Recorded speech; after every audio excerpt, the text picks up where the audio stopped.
Welcome back. I am going to tackle some more tank tonight. Going to use some plumber's putty. I'm going to plug a couple holes up. I'm going to put some tape over it. I'm going to fill it back up with apple cider vinegar, and we're going to be back on track to cleaning up that rust.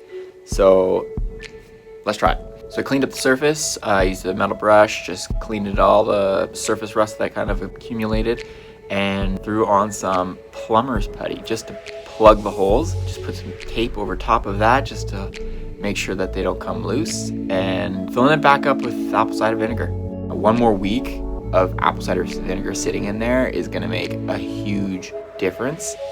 If the tank looks good, then I'll try to fix the holes. I don't want to buy a new tank for this bike. The whole point and purpose of this bike is literally to get it running. I'd really like to spend zero money on the bike other than safety measures.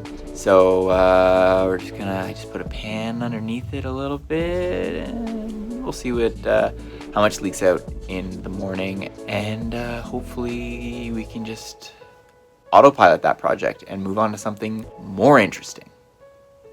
So keep you posted.